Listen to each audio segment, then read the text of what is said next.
আসসালামু আলাইকুম। আজ আমি আপনাদেরকে দিব পাওনা টাকা আদায়ের একটা শয়তানি তাবিজ দিব। শয়তানের একটা কিতাব, ইবলিশ কা তন্ত্র জাদু যে কিতাবটা, সেই কিতাব থেকে নেওয়া।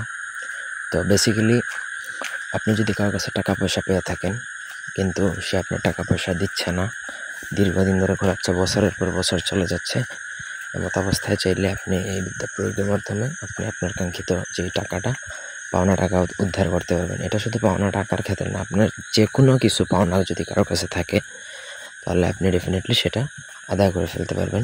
উল্লেখিত যেই আপনি যার থেকে জিনিসটা পান, সেটা জায়গা জমি হতে পারে, টাকা পয়সা হতে পারে, সোনা গহনা, আপনার যে কোনো কিছু, ব্যক্তিগত যে কোনো প্রয়োজন বা যে কোনো কাজের জন্য স্ক্রিনে দেওয়া নাম্বারে সরাসরি ফোনে, হোয়াটসঅ্যাপে অথবা ইমোতে যোগাযোগ করে যে কোনো কাজ করাতে পারবেন দেশে বা দেশের বাইরে থেকে।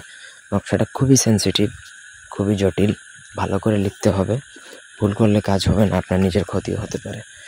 এটা শুধুমাত্র শনি অথবা মঙ্গলবার দিনে দক্ষিণ দিকে মুখ করে উলঙ্গ অবস্থায় বসে আপনাকে ভোজপাতার মধ্যে অরিজিনাল রক্তচন্দন দ্বারা লিখতে হবে। ভোজপাতা, রক্তচন্দন, কুমকুম, গুরুচন ইত্যাদি সকল ধরনের কালি এবং যত ধরনের জিনিসপত্র আমাদের থেকে চাইলে নিতে পারেন।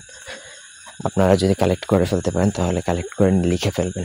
লেখা শেষে নিচে আপনি যার থেকে জিনিসটা পান সেই ব্যক্তির নাম লিখবেন এবং তার বাবা মার নাম লিখবেন, ঠিকানা লিখবেন এবং যেই জিনিসটা উদ্ধার করতে চান সেই জিনিসটা উল্লেখ করবেন যে অমুক জিনিসটা আমি উদ্ধার করতে চাই।